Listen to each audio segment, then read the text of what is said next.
Hello friends, I am Aprati. Welcome back to our channel plants space. आज हम बात करेंगे मोरपंखी यानी थूजा प्लांट के बारे में, जिसको हमने बीज से यानी सीड से ग्रो किया हुआ है। तो इसको पापा ने सीड से ग्रो किया है, इसीलिए इसकी वीडियो शूट नहीं की थी। अगर हम इसको ग्रो करते तो आपसे वीडियो ज़रूर शेयर करते। तो उन्होंने बाहर गार्डन में ये 3 पौधे ग्रो किए थे, जिनमें से 2 पौधे जो हैं उन्होंने बाहर गार्डन में ही रहने दिए हैं। लेकिन हमें एक प्लांट चाहिए था पॉट में ग्रो करने के लिए, क्योंकि हमारे ज़्यादातर व्यूअर्स जो हैं वो पॉट्स में प्लांट्स ग्रो करते हैं, क्योंकि बहुत ज़्यादा जगह नहीं होती है। किसी का टेरेस गार्डन है, किसी की बैल्कनी है, तो उनको पॉट्स वाले प्लांट्स पसंद होते हैं। तो उनके लिए हमने सोचा कि एक प्लांट हम पॉट में भी ग्रो करके शेयर करेंगे, क्योंकि ज़मीन में तो बहुत आसानी से प्लांट्स ग्रोथ कर लेते हैं। तो उन्होंने 2 प्लांट्स जो छोटे छोटे थे वो बाहर गार्डन में ही रहने दिए, और ये जो एक प्लांट है ये हमें दिया, जिससे हम इसको पॉट में ग्रो कर सकें।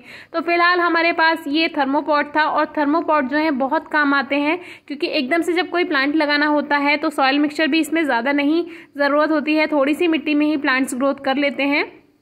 तो इसको हमने इस थर्मोपॉट में लगाने का सोचा।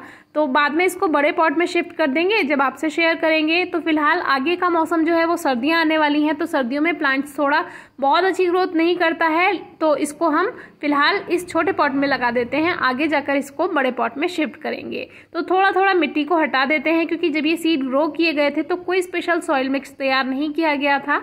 लेकिन आगे प्लांट्स की अच्छी ग्रोथ हो उसके लिए आपको नया पॉटिंग मिक्स बनाना ज़रूर चाहिए। तो इसमें हमने नॉर्मल गार्डन सॉइल ली है, क्योंकि ये जो हमारी मिट्टी है ये रेतीली मिट्टी है थोड़ी सी, तो इसमें प्लांट्स अच्छे से चल जाते हैं, और जो ओवर मॉइस्चर भी नहीं हो पाता। मिट्टी कठोर होती है तो उसमें ओवर मॉइस्चर का थोड़ा डर रहता है।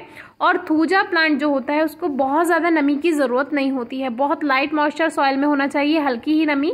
तो इसमें थोड़ा सा हमने कावडंग यानी गोबर की खाद मिलाई थी, क्योंकि हमारे यहाँ गोबर की खाद आसानी से मिल जाती है। आप वर्मी कंपोस्ट भी मिला सकते हैं, या थोड़ा सा सरसों की खली भी आप इसमें मिला सकते हैं। कोई भी फर्टिलाइजर ऐड कर दीजिए स्टार्टिंग में।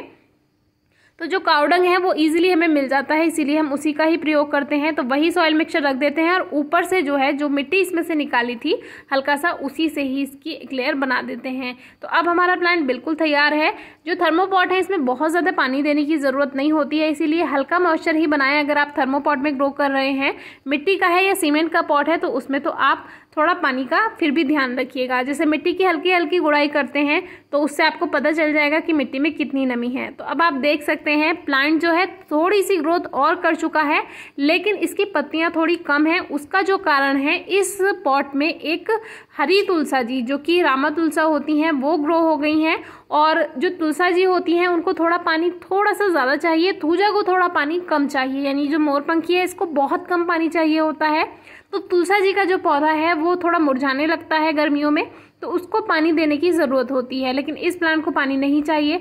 तो आगे हम दोनों प्लांट्स को अलग कर देंगे, क्योंकि एक को कम पानी चाहिए, एक को ज़्यादा पानी चाहिए।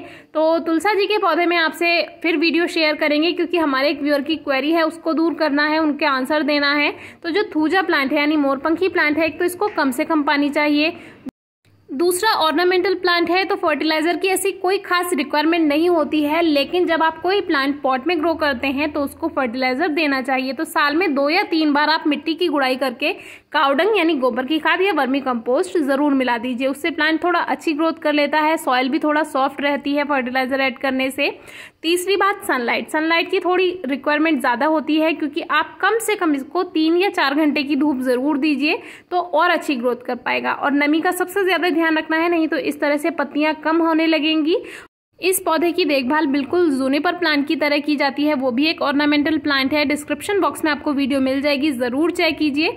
जूनिपर और ये जो थूजा और मोरपंखी प्लांट हैं ये हमेशा हरे ही रहते हैं ज़्यादातर, कभी सर्दियों में पत्तियां कम हो जाती हैं, बस इतना फ़र्क आता है।